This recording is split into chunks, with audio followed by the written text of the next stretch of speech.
ये सारी उपलब्धियां ऐसे हालत में देश ने हासिल की हैं जब अंतर्राष्ट्रीय स्तर पर आर्थिक जगत में बहुत बड़ी उथल पाथल आज भी चल रही है।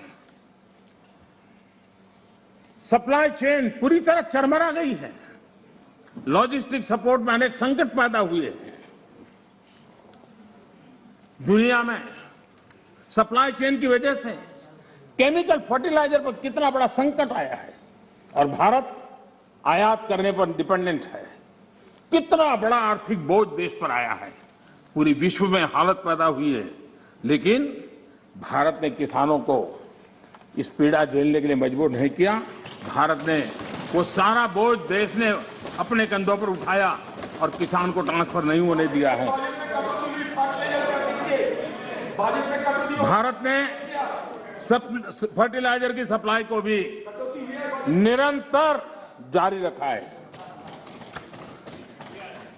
कोरोना के संकट काल में भारत ने अपनी खेती को, अपने छोटे किसानों को संकट से बाहर निकालने के लिए बड़े फैसले लिए। मैं कभी कभी सोचता हूं, जो लोग जड़ों से कटे हुए लोग हैं,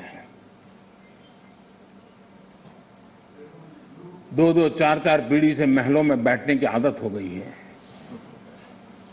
वो देश के छोटे किसानों की क्या समस्या है वो समझ ही नहीं पाए। उनके अगल बगल में जिन किसानों की उनकी पहुंच थी, उससे आगे देख नहीं पाए हैं।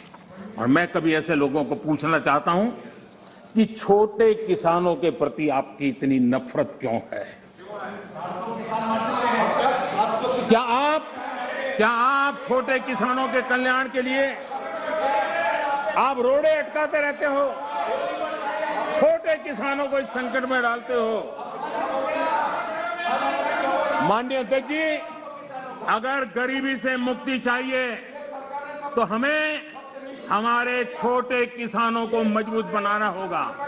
ग्रामीण अर्थव्यवस्था को मजबूत बनाना है तो हमारे छोटे किसानों को मजबूत बनाना होगा। अगर हमारा छोटा किसान मजबूत होता है, छोटी सी जमीन होगी, 2 हेक्टेयर की भूमि होगी, तो भी उसको आधुनिक करने का वो प्रयास करेगा, नया सीखने का प्रयास करेगा और उसकी ताकत आएगी तो देश की अर्थरचना को भी ताकत मिलेगी। और इसलिए आधुनिकता के लिए छोटे किसानों की तरफ ध्यान देने का हमारा प्रयास है। लेकिन छोटे किसानों के प्रति जिन लोगों के मन में नफरत है, जिन्होंने छोटे किसानों के दुख दर्द नहीं जाना है, उनको किसानों के नाम पर अपनी राजनीति करने का कोई हक नहीं बनता है।